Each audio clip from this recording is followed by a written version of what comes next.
우리 왕이여 이곳에 오셔서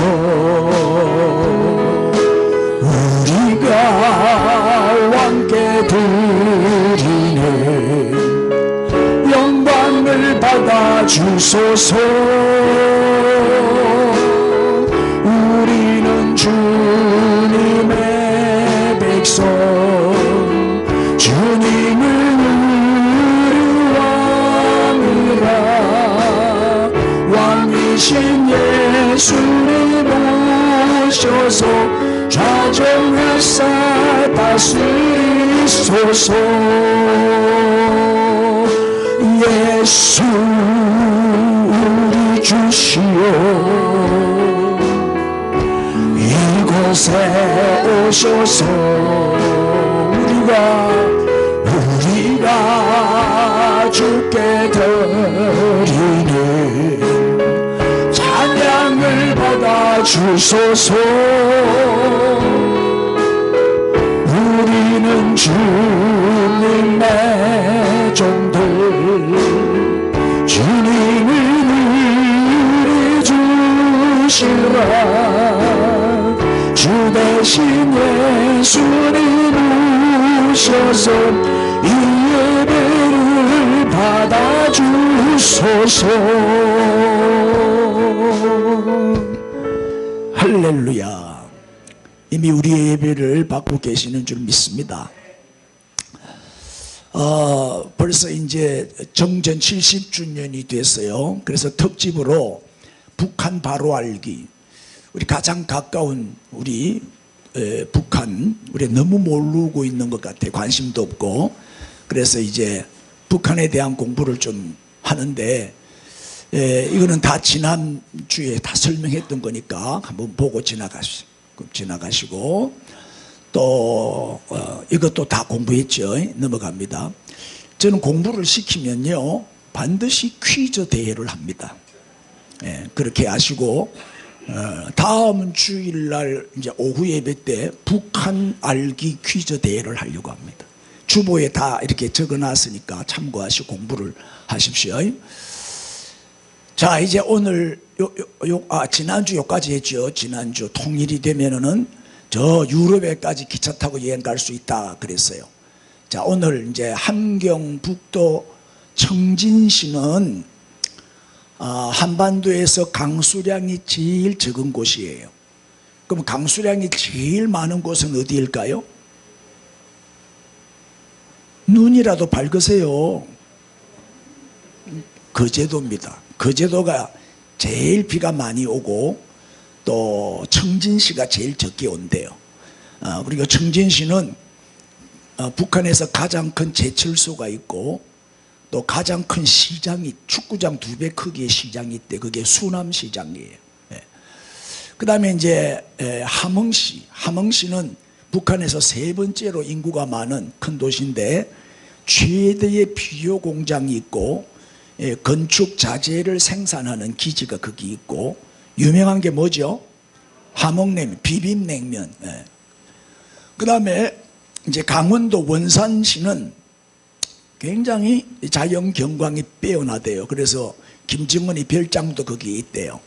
아주 항구 도시인데 1903년에 원산 부흥운동이 일어난 곳이에요.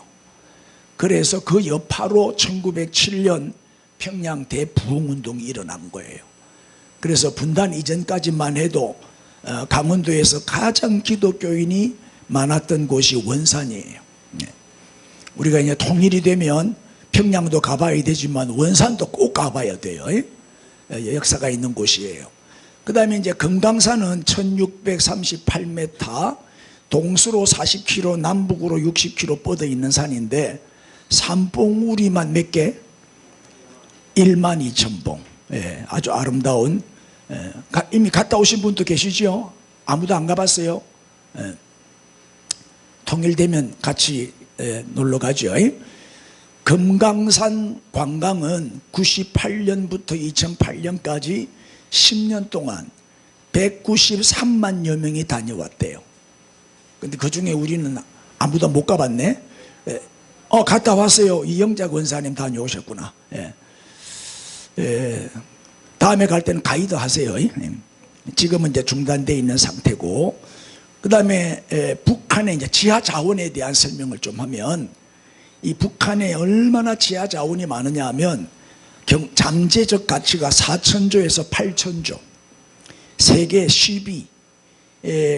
그런데 이렇게 지하 자원이 많은데도 불구하고 국제사회가 대북 제재를 하고, 또 기술력이 없으니까, 기술력이 부족하니까 개발이 못 되고 있는 거예요.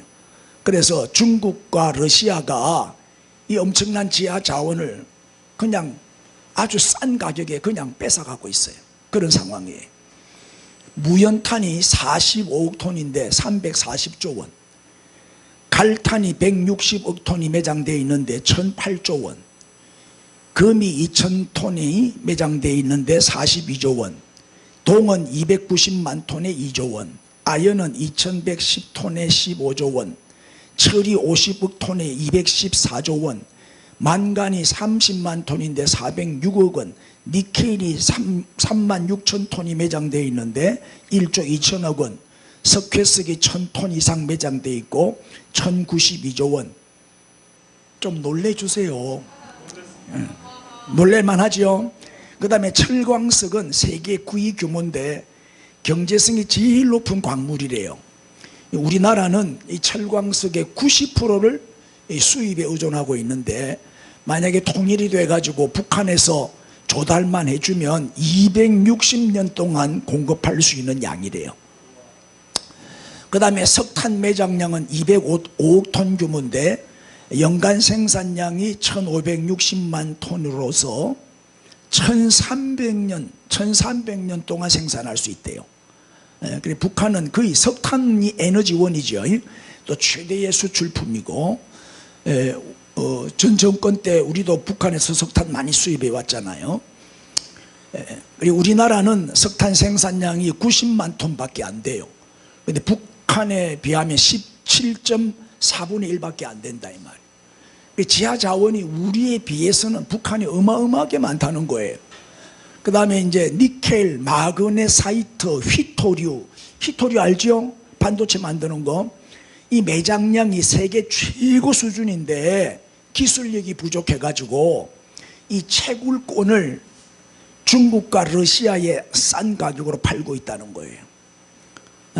그리고 이제 해외 투자 계약 40건 중에 35건을 중국과 계약을 맺고 있어요. 중국이 다 가져가는 거예요. 중국이. 아깝죠?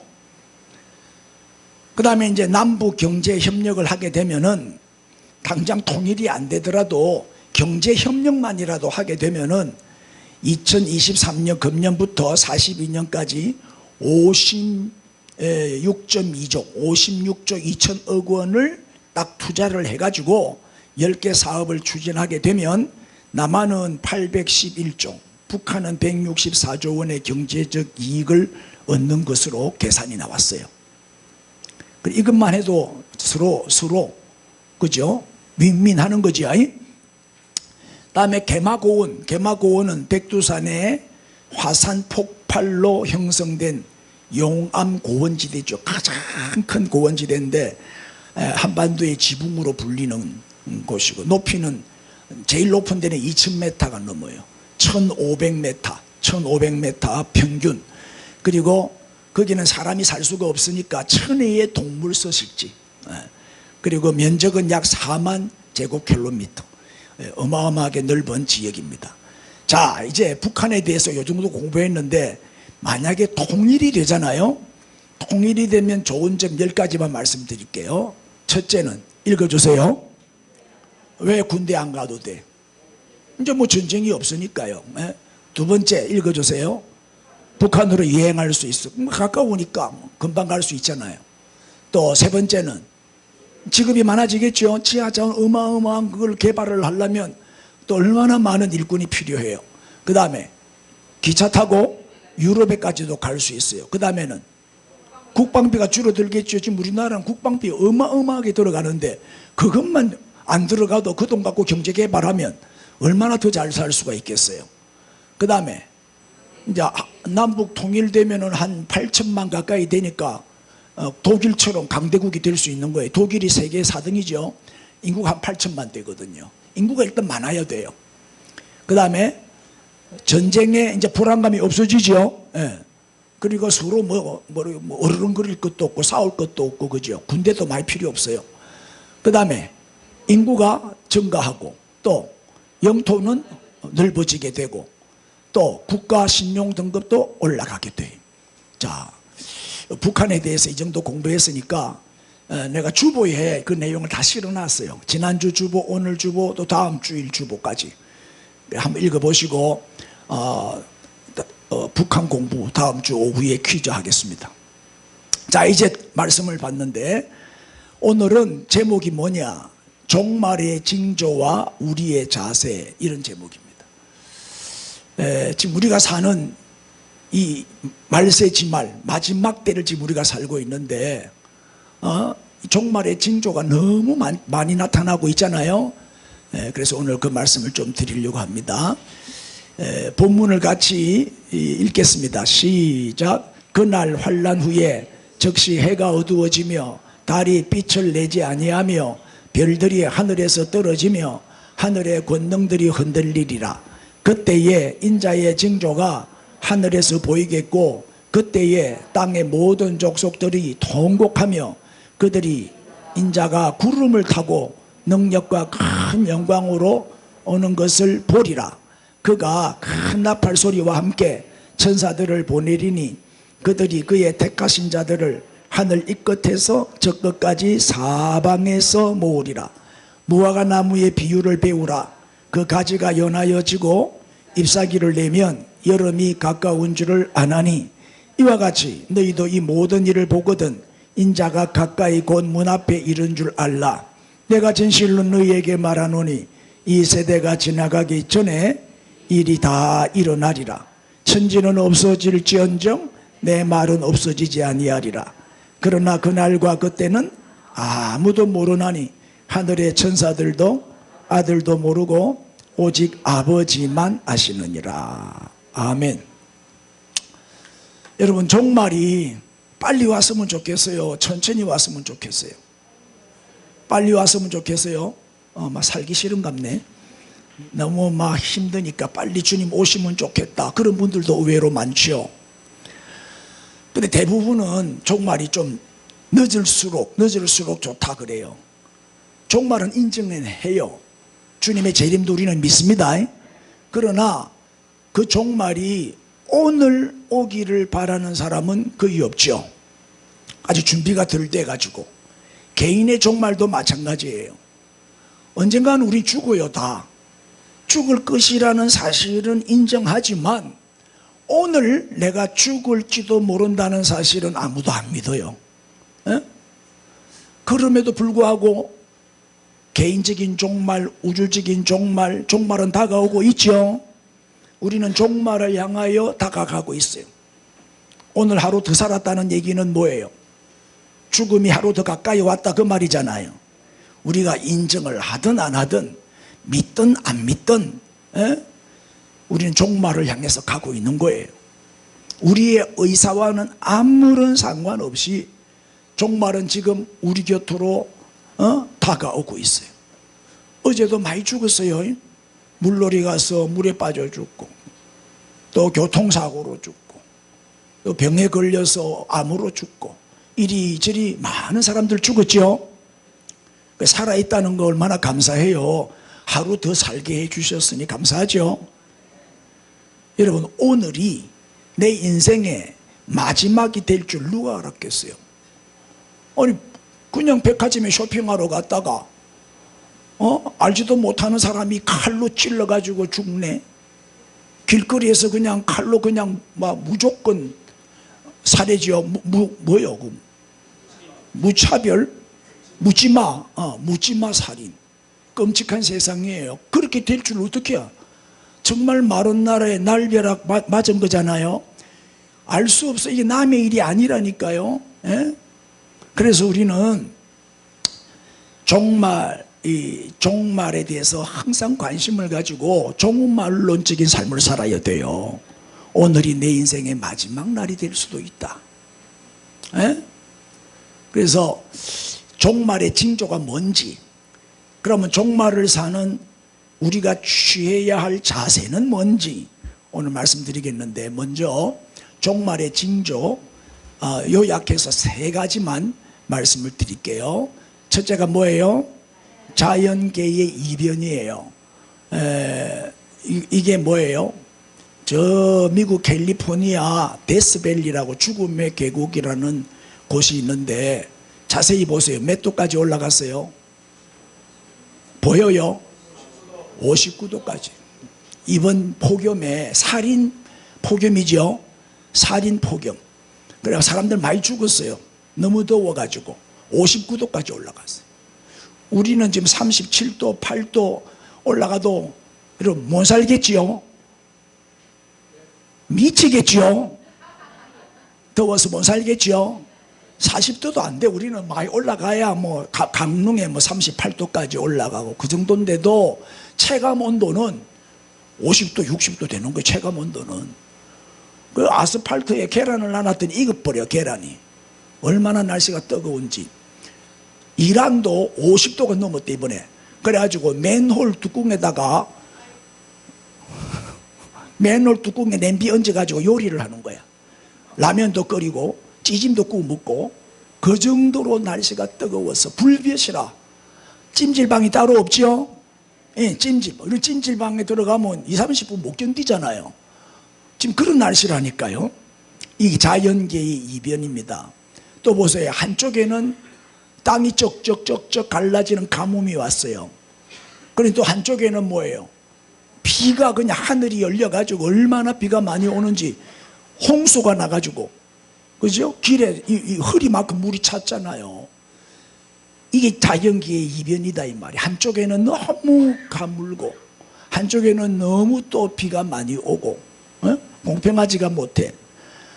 그리고 또 지진은 또 얼마나 많이 일어나요. 본문 7절에 보면 민족이 민족을, 나라가 나라를 대적하여 일어나겠고. 우크라이나 전쟁 나는 거 보세요. 우리나라도 전쟁 중이잖아요. 좌파 우파 전쟁 중이잖아요. 친중 친북 친러 세력하고 또 친미 친일 세력하고 붙었다 하면 싸워요. 원수도 그런 원수가 없어요. 부모는 보수 우파고 아들은 종북 좌파라. 이 뭐 만났다 하면 싸우는 거예요. 그게 지옥이지 뭐. 우리나라도 지금 전쟁 중, 이념 전쟁, 체제 전쟁이요. 전쟁 중이에요. 나라와 나라끼리 내란이 일어나고 곳곳에 또 뭐가 기근과 지진이 있고, 지진도 몇 명, 몇백 명 죽는 지진이 아니고 몇십만 명씩 죽는 그런 어마어마한 지진들도 많이 일어났었어요. 특별히 지진이 잘 일어나기로 유명한 데가 일본이죠. 일본, 중국, 칠레, 터키, 얼마 전에 또 터키에 큰 지진 났잖아요. 페루, 인도, 멕시코, 이 대형 지진이 일어난 지역들이에요. 뭐 몇만 명씩 죽고 막 몇십만 명씩 죽어요. 도시 전체가 그냥 다 사라질 정도로 이 지진이 많이 일어나요. 기근도 얼마나 심한지 몰라. 그런데 이 지진 때가 전 세계화되고 있다는 거예요. 그게 문제예요. 예? 전 세계가 지금 지진의 위협을 받고 있어요. 우리나라도 안전지대가 아니죠. 우리나라도 지진 많이 일어났어요. 3도, 4도 정도의 지진은 자주 일어나요. 여러분, 작은 지진은 무슨 지진의 예고다? 큰 지진의 예고다. 자꾸 방귀 뀌다 보면 똥 싸잖아요. 예? 작은 지진이 자꾸 일어나다 보면 나중에는 큰 지진이 일어난다니까. 그러니까 그런 위험을 우리가 지금 안고 있다 이 말. 뿐만 아니라 세계 도처에는 식량 위기가 심각해요. 굶어 죽는 사람이 많아요. 왜? 기근, 가뭄, 흉년으로. 아프리카 같은 경우는 뭐 이디오피아나 소말리아나 뭐 차드나 말리나 얼마나 가뭄이 심한지 거의 뭐 영양실조 상태죠. 수천만 명 이상 아사 직전에 있어요. 그 어린 아이들이 먹지 못해서 수천만 명씩 지금 굶어 죽어가고 있잖아요. 예? 북한도 그래요. 북한도 350만 명 이상 굶어 죽었지만은 지금도 수십 명씩 매일 굶어 죽어가고 있는 날. 지옥이 따로 없어요. 왜 사람들이 목숨 걸고 탈북을 할까요? 식량난 때문에 그러는 거예요. 먹을 게 없으니까 여기서 굶어 죽느니 도망가자, 탈출하자. 그래서 우리나라에만 탈출한 탈북자만 3만 5천 명이 넘어요. 또 외국으로 간 사람들도 많고요. 그리고 북한은 사람이 살 수 없는 곳이야. 저주받은 땅에. 여름 되면 얼마나 홍수가 자주 나고, 자연재해도 많아요. 북한은. 뿐만 아니라, 자, 오늘 보면 또 29절이죠. 글자가 보입니까? 한번 읽어봅시다. 시작. 그날 환난 후에 즉시 해가 어두워지며 달이 빛을 내지 아니하며 별들이 하늘에서 떨어지며 하늘의 권능들이 흔들리려. 해와 달이 지구시를 못해요. 해와 달이 떨어져요. 이 뭐예요? 이게 자연계의 이변이잖아요. 오존층이 파괴가 됐어요.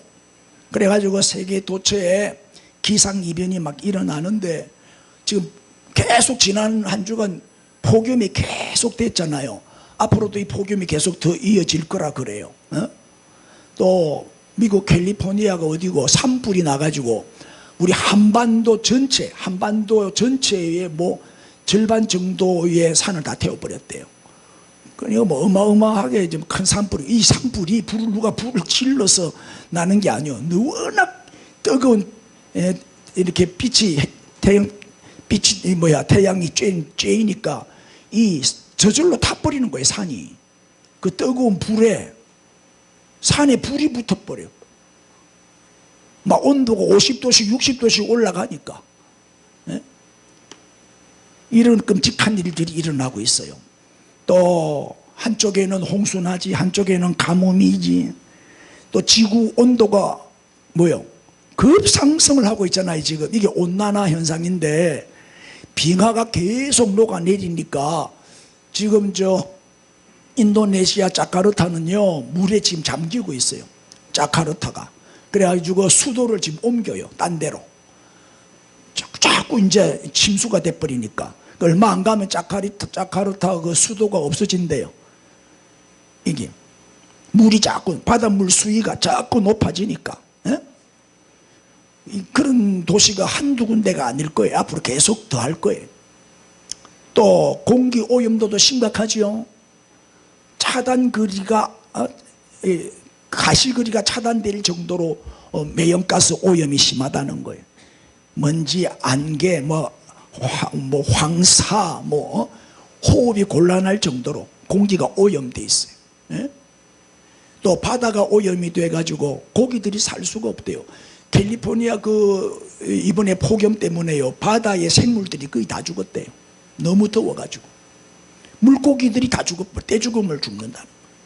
이렇게 생태계가 지금 파괴되고 있습니다. 이게 다 뭐죠? 자연계의 이변입니다. 하늘도 썩었고 땅도 썩었고 공기도 썩었고 물도 썩었고 니도 썩었고 나도 썩었고 다 썩은 세상에 우리가 살고 있는 거예요. 다 썩었어요. 마실 물이 없어. 지금 우리도 솔직히 돈 주고 사 먹잖아요. 수돗 물 못 먹잖아요. 해가 어두워지고 달이 빛을 내지 아니하는 환경 파괴, 자연계가 파괴되니까요. 농사도 안 돼. 이제 농사도 이제 먹거리도 없어. 이제 먹거리도 자꾸 줄어들고. 이게 종말의 징조다 이 말이에요. 지금 우리가 사는 이 세상이 말세지 말이죠. 주님의 재림이 임박했어요. 우리 주님이 시계를 보고 계시는 것 같아요. 언제 같고 지금 시간을 재고 있는 것 같아요. 곧 주님이 오실 것만 같아 느낌이. 우리 시대에 주님 오시면 참 좋겠어요. 그러면 뭐 죽이다가 다시 살릴 필요 없잖아. 바로 데리고 가면 되니까. 두 번째 종말의 징조가 뭐죠? 사람의 실종 현상입니다. 이게 뭐예요? 우크라이나 전쟁에 완전히 파괴된 장면이죠. 왜 전쟁을 일으켜요? 러시아가 우크라이나를 못 잡아먹어서 왜 저래요? 이게 사랑이 실종된 거예요. 사랑하면 전쟁 일으키지 않죠. 지금 우크라이나가 어느 상황, 사망자 이 상황이에요. 사상자 18,000명, 사망자가 7,000명, 부상자가 11,000명 이런 통계 나온 거예요. 피난민이 1,387만 명, 또 난민이 약 800만 명, 국내 실향민만 해도 약 600만 명 이런 통계가 지금 나와 있어요. 우크라이나는 지금 너무너무 비참하죠. 왜 이렇게 전쟁을 하고 죽이고 파괴하고 왜 그래요? 사랑이 실종돼서 그런 거예요. 자, 9절을 보시면 본문 시작. 그때의 사람들이 너희를 환난에 넘겨주겠으며 너희를 죽이리니 너희가 내 이름 때문에 모든 민족에게 미움을 받으리라. 그때에 많은 사람이 실족하게 되어 서로 잡아주고 서로 미워하겠으며, 서로 미워하는 거죠. 서로 고발하고 서로 죽이고. 북한은 공산당이 우선이기 때문에 부모도 고발을 해요. 부모도 고발하고 당에 약간이라도 이렇게 어긋난 짓을 하면 아들이 아버지를 고발하고 딸이 엄마를 고발하고 그래요. 당이 우선이니까. 근데 우리 남한은 안 그렇잖아요. 웬만하면 부모님을 경찰서에 고발하는 자녀 잘 없잖아요. 덮어주고 용서해주고 이해하고 넘어가지. 근데 요새는 말세가 돼서 그게 다 무너졌대요. 아이들이 부모를 고발한대. 기사대기한테 때렸다고 폭행죄, 아동학대죄 이래가지고 고발해가 부모가 경찰에 불려가서 조사받고 이란대요. 그런 세상이 됐어요. 사랑이 없어요. 예? 사랑의 자취를 감추어버렸어요. 그저 배신하고. 예? 얼마나 배신을 잘하는지 몰라. 그리고 정오, 미움, 싸움, 갈등, 다 원수 맺고 살아요. 얼마나 한이에 맺혔으면 그냥 길거리 가다가 칼로 지나가는 사람을 막 찌르겠어요. 참 무서운 세상이 됐죠. 예? 이 잔인한 세상입니다. 정말 살벌한 세상에 우리가 살고 있어요. 유괴, 폭력, 인신매매, 또 살인, 또 강도, 또 연쇄살인, 묻지마 폭력, 이런 거. 영화에서나 볼 수 있는 현실이 그대로 지금 현실에 재현이 되고 있어요. 이게 영화지.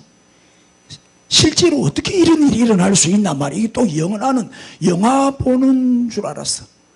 영화의 한 장면인 줄 알았어. 이 참 악랄한 게 인간이죠. 그러니까 사탄에게 사로잡히면요 짐승이 되는 거예요. 이게 말세 현상이에요. 사람을 그냥 짐승 죽이듯이 파리 죽이듯이 죽여요. 쉽게.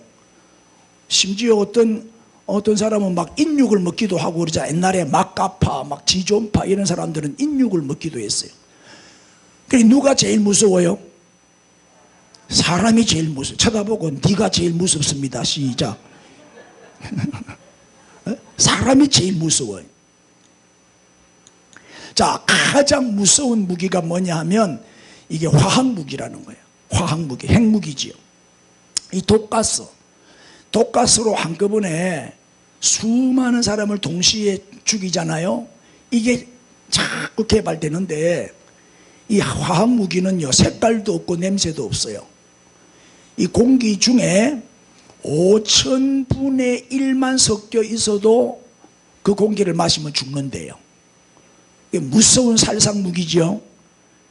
자, 북한은 지금 핵무기를 계속 만들고 있어요. 핵사찰도 거부하고 있어요. 핵무기로 공갈 협박하고 있죠. 왜 이런 끔찍한 무기를 만들고 있냐. 만약에 북한에서 핵무기를 썼다면 어떻게 돼요? 같이 다 죽는 거예요. 같이. 그래 절대 핵무기 못 써요.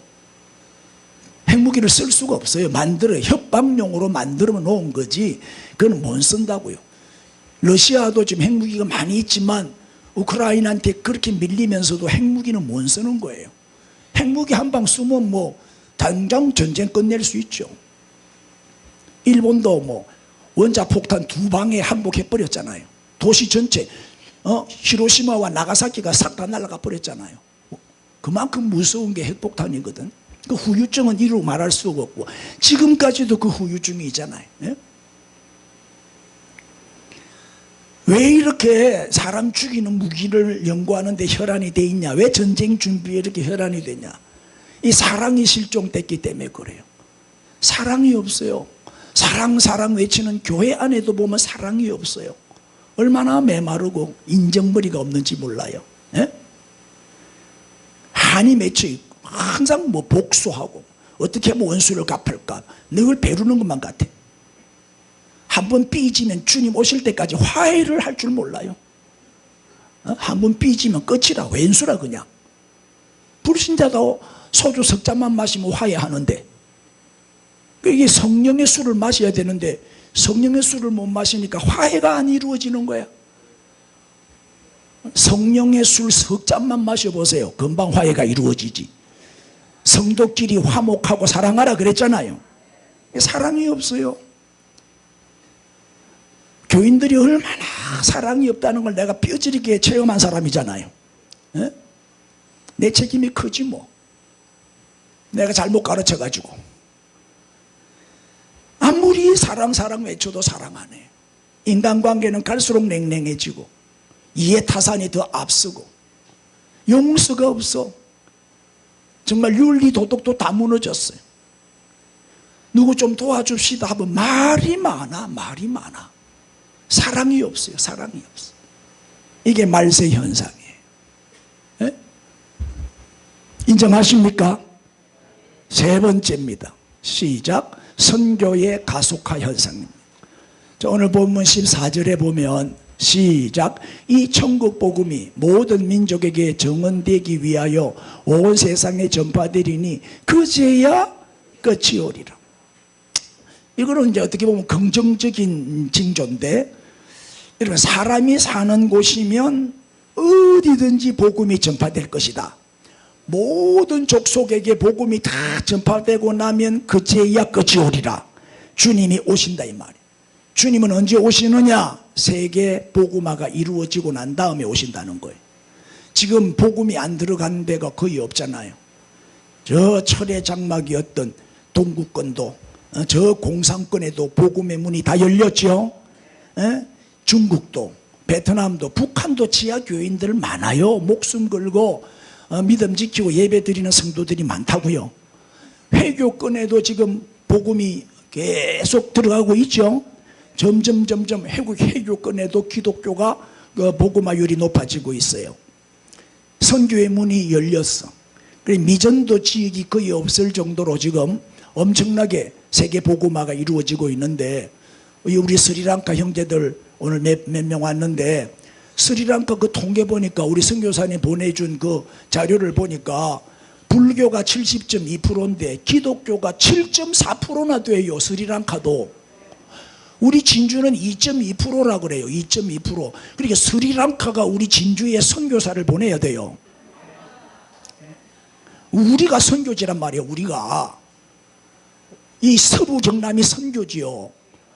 우리가 뭐 단기 선교 가고 할 거 없어요. 저가 우리한테 선교하러 와야 돼요. 이 정도로 지금 미전도 지역은 자꾸 줄고 있죠.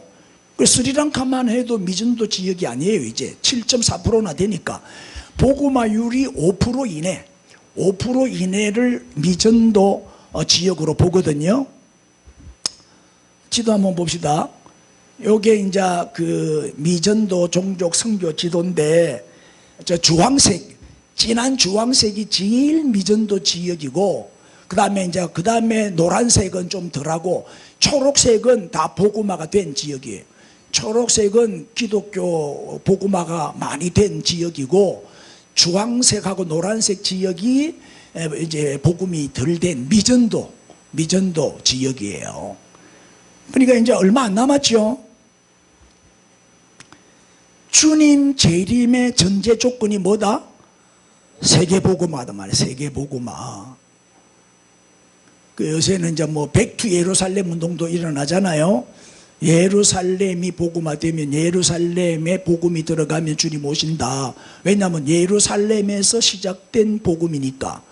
복음이, 선교가 예루살렘에서 시작됐잖아요.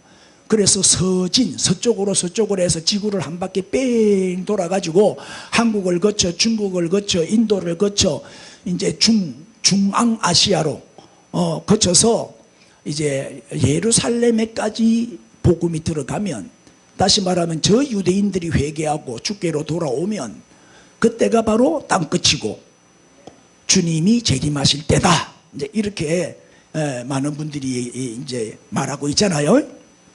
그러니까 복음화가 안 되면 주님은 오실 수가 없어요. 우리가 열심히 선교해서 주님의 재림을 앞당겨야 되는 거예요. 지금 보세요. 방학 때만 되면 너도 나도 선교하러 가잖아요. 이 젊은이들이, 이 청년들이 불같이 일어나서 선교를 위해서 헌신하는 걸 보면은 이게 바로 재림의 징조다. 이게 종말의 징조다. 잼버리 한다고 전 세계에서 43,000명이가 와가지고 캠프하고 놀고 즐기고 축제하고 너무 더워가지고 또 이렇게 떠나는 나라도 있습니다만은, 놀러 다니는 게 아니고 우리 기독 청년들은 방학만 되면 뭐요? 1년 내내 알바해가지고 번 돈으로 단기 선교 가는 거예요. 단기 선교. 우리 교회도 이번에 몇 명 갔다 왔잖아요.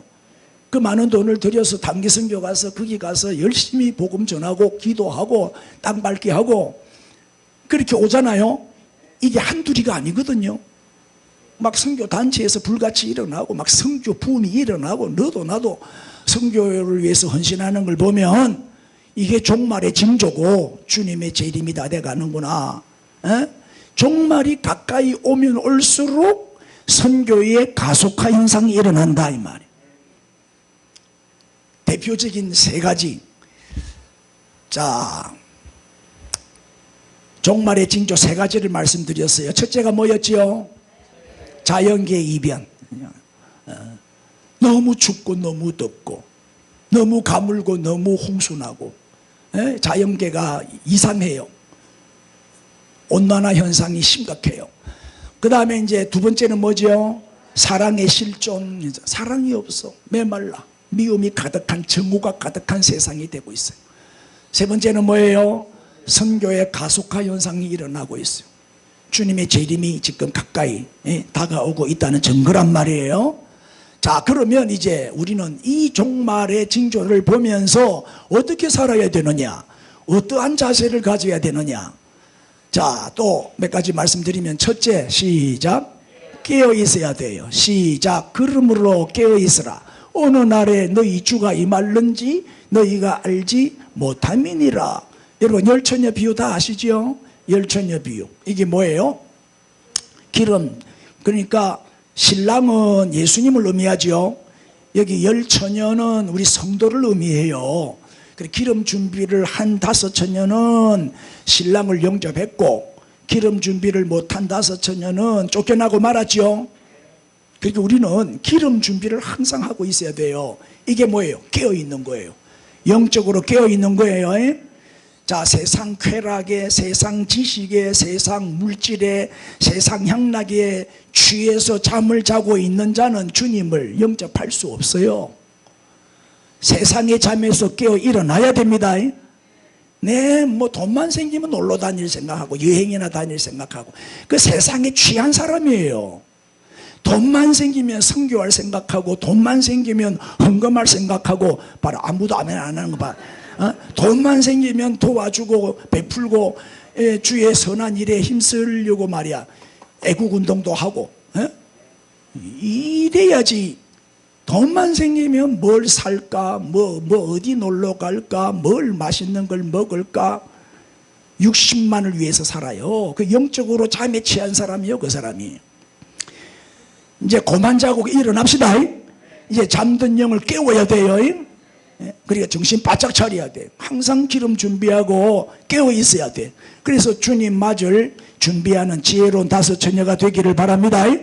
할렐루야. 이 기름은 뭘 의미하죠? 성령을 의미하는 거예요. 성령 충만해야 된다 그 말이에요. 늘 깨어 기도해라 이 말이에요. 늘 깨어 기도해라. 늘 성령 충만해야 돼요. 아멘 아멘. 또 마태복음 25장 13절에도 시작. 그런즉 깨어있으라. 너희는 그날과 그때를 알지 못하는, 주님이 오늘 오실지 내일 오실지 다음 달에 오실지 모르기 때문에, 언제 오실지 모르기 때문에 항상 깨어서 기름 준비하고 성령 충만하고 늘 깨어 기도하면서 주님 맞을 준비를 해야죠. 오늘 지구의 종말이 와도 부끄러움 없이 주 앞에 설 수 있도록 말이에요.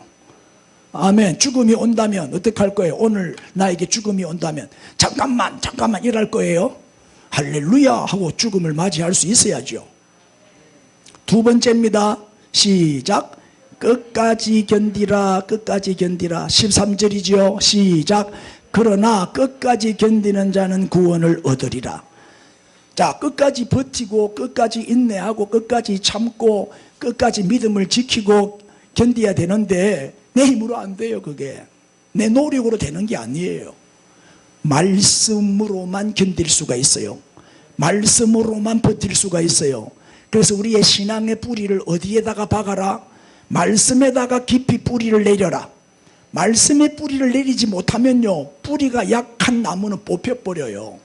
태풍이 불면 뽑혀버려. 말씀에 깊이 우리의 신앙의 뿌리를 내려야 돼요. 그래서 8월 한 달 동안 내가 이제 숙제를 내려고 해요. 트레킹 그 코스를 만들어서 뺑뺑이를 돌렸더니 입이 툭 튀 나와가지고 내가 한 달 이제 방학을 줬는데, 8월 한 달은 여러분들 피서 갈 생각하지 말고 성경 좀 읽어요. 8월은 성경 읽는 달. 시작. 그렇게 성경을 읽는데 어디를 읽냐? 사도행전을 읽으세요. 왜냐하면 생명의 삶 큐티 내용이 지금 사도행전을 좀 공부하고 있거든요. 그래서 사도행전 1장부터 28장까지 한 달 동안 2번, 3번, 4번 읽으세요. 9월 첫째 주일 오후 예배 때 사도행전 성경 퀴즈 대회 할 거예요. 공부해야 돼요. 그래야 치매가 안 걸려요. 공부해야 돼. 우리 예수 믿는 사람은 공부를 해야 돼. 아멘 아멘. 맨날 놀 생각하지 말고 텔레비 앞에 좀 고만 앉아 있고 성경을 좀 열어 말해. 성경을 말씀과 좀 가까워지세요. 그러면 우리의 신앙의 뿌리가 깊어지기 때문에 어떤 핍박이 와도 흔들리지 않고 순교의 순간이 와도 이길 수 있다 이 말이에요. 그래서 자꾸 말씀을 배우든지 가르치든지 말씀을 가까이 하십시오. 아멘 아멘. 이게 뭔지 아세요? 이게 무슨 나무예요? 메스키트 나무. 어떻게 알았지? 눈이 밝아서 이 사막식물입니다. 사막식물. 모래 밑에 30m까지 뿌리를 내린대요, 이 나무는. 그래서 수분을 흡수하기 때문에 사막에서 다 말라 죽어도 저 나무는 절대 안 죽는데요. 뿌리가 얕으면요, 뜨거운 태양에 또 비바람에 견딜 수가 없죠.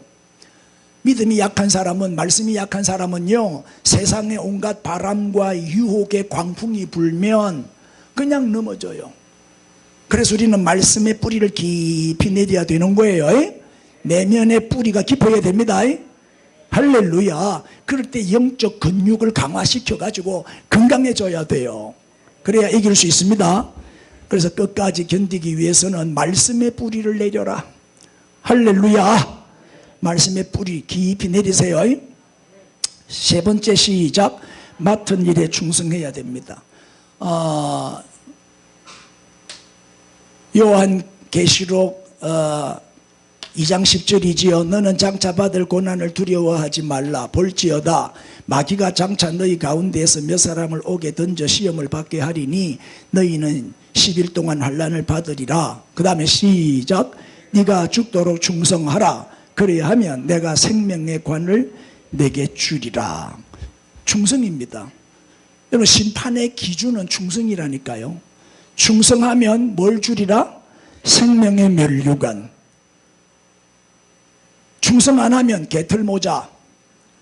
충성하면 생명의 면류관. 인사해요 빨리. 면류관의 주인공이 됩시다. 한 번 더. 죽도록 충성합시다. 이게 무슨 그림이요? 이게 무슨 그림일까요? 달란트 비유 그림이지요. 5달란트, 2달란트 받은 종은 열심히 장사했죠. 열심히 장사해서 배나 이익을 남겼어요. 그래서 칭찬 듣고 상급도 받았죠. 그런데 1달란트 받은 종은 게으른 종이죠. 게으른 종은 악한 종이에요. 부지런한 종은 착한 종이고 게으른 종은 악한 종이에요. 그래서 악하고 게으른 종아, 네, 쫓았죠. 있는 거 본전까지 뺏겼죠. 그 본전마저 빼앗아서 10달란트 가진 자에게 주어라 그랬어요. 마지막 날 우리 주님, 재림의 주님은 뭐로 오신다요? 심판주로 오십니다. 심판주로. 그때 우리를 심판하실 때 기준이 뭐예요? 뭘 보고 심판하셔요? 충성 여부에 따라서 심판하셔요. 맡은 일이 뭐 크든 작든 그게 중요한 게 5달란트냐 뭐 1달란트냐 그게 중요한 게 아니에요. 작은 것으로도 최선을 다했느냐, 열심히 장사했느냐, 자기 자리를 지키고 얼마나 충성했느냐, 그걸 보시는 거죠. 양을 보는 게 아니에요. 중심을 보시는 거예요. 그리고 심판하셔요. 심판의 기준은 충성입니다. 충성. 네가 죽도록 충성해라. 생명의 관을 주리라. 예? 우리 충성했으면 멸류관의 주인공 됩시다. 자, 마지막 시작. 뜨겁게 복음을 전하라. 여러분, 우리 주님이 가장 기뻐하시는 일이 뭐다요? 전도잖아. 전도. 영혼 구원하는 일이잖아요. 하나님의 뜻은 영혼 구원하는 일이죠. 독생자 예수님을 이 땅에 보내신 목적도 이 세상 사람들을 구원하기 위해서였죠. 그러니까 우리가 할 수 있는 일 중에 가장 고상한 일, 가장 가치 있는 일, 가장 아름다운 일은 뭐다? 전도란 말이에요. 전도. 하나님은 전도하라고 우리를 일찍 부르신 거예요. 아멘. 우리 구원만 받으면 됐다 이러면 안 돼요. 우리를 빨리 부르신 이유는 전도하라고. 천하보다 귀한 영혼을 구원하는 일, 이 일 시키시려고 우리를 먼저 부르신 거예요. 자, 14절입니다. 이 천국 복음이 모든 민족에게, 그 다음에 모든 민족에게 이 복음이 전해져야 돼요. 그래야 온 세상에 전파되어야 끝이 오리라 그랬잖아요. 그래서 말세에 우리가 가장 힘써야 할 일은 뭐라고요? 복음 전하는 일입니다. 여러분, 어차피 우리 다 바빠요. 안 바쁜 사람 없어요. 우리 친구들은 은퇴하고 지금 노는 친구들도 많이 있는데 물어보면 되게 바빠요. 니 놀면서 뭐 그리 바쁘노? 은퇴했다 이가. 은퇴해가지고 지금 뭐 노는데 왜 바쁘대요. 그래도 정신이 없대. 손자도 봐야 되고 뭐 얼마나 뭐 오라는 데도 많고 가야 될 때도 많고 바쁘대. 어차피 바쁩니다. 우리 인생은. 그런데 나 자신을 위해서 바쁘게 살면 되겠어요? 예수님 때문에 바쁘게 살아야지. 안 그래요? 그래야 후회가 없죠. 인사합시다. 예수님 때문에 바쁘게 삽시다. 그래요. 전도하는 시간보다 값진 시간이 없잖아요. 우리 전도를 위해서 물질도 쓰고 시간도 쓰고 몸도 쓰고 재능도 쓰고 할렐루야. 또 주의 일에 이 헌금보다도 사실은 더 값진 물질이 어디 있어요? 헌금보다 더 귀하게 쓰는 물질이 어디 있냐고. 하나님이 맡겨주신 이 시간, 재능, 물질, 능력, 건강, 지식 다 영혼 구원을 위해서 사용해야죠. 예? 따라합시다. 하나님, 크게 따라. 하나님, 우리 교회 빈자리는 제가 채우겠습니다. 아멘. 예? 우리 결산할 그날을 생각하면서 살아야 돼요. 과거처럼 살지 말고 이제 주님을 위해서, 복음을 위해서 열심히 전도하며 삽시다. 뜨겁게 열정적으로 복음을 전해야 돼요. 우리 시대에 복음화 시켜버리자 말이에요. 우리 시대. 그럼 주님 우리 시대에 오시잖아요. 지도 하나 봅시다. 이게 이제 이 미전도 지역이 여기 보면 42%라 돼 있어. 42%. 보입니까? 글자가 너무 작아서 잘 안 보이죠? 17,000개 종족이 있는데 그 중에서 아직 미전도 종족 수가 7,000개가 남아있어요. 7,000개. 그러니까 5% 이내, 복음화율이 5%도 안 되는 그런 종족이 7,000개가 아직 남아있다. 이게 우리의 선교지예요. 이게 우리의 선교 대상이에요. 그 중에 우리 진주도 하나 포함되는 거예요. 우리는 지금, 나는 솔직히 그래. 진주에 왜 왔냐? 선교하러 온 거예요. 나는 선교사의 마음을 가지고 목회하고 있어요. 이게가 선교지니까. 선교사의 마음으로 선교하러 온 거예요. 여러분도 선교사로서 좋은 동력자가 되어주시기를 바랍니다. 아멘. 주님의 재림을 앞당길 수 있는 방법은 우리가 열심히 선교하고 열심히 복음 전하는 거예요. 예? 그래서 주님 재림이 가까운 이때에 우리 항상 주님 맞을 준비하고 주님 부르시는 날 부끄러움 없이 면류관의 주인공으로 주 앞에 설 수 있기를 축복합니다. 자, 이제 우리 기도 제목입니다. 뜨겁게 한번 기도하겠어요. 주여 넓게요 기도하게 하옵소서. 끝까지 견디게 하옵소서. 맡은 일에 충성하게 하옵소서. 뜨겁게 복음을 전하게 하옵소서. 우리 주여 부르고 기도합시다. 주여. 할렐루야 할렐루야 할렐루야 할렐루야. 감사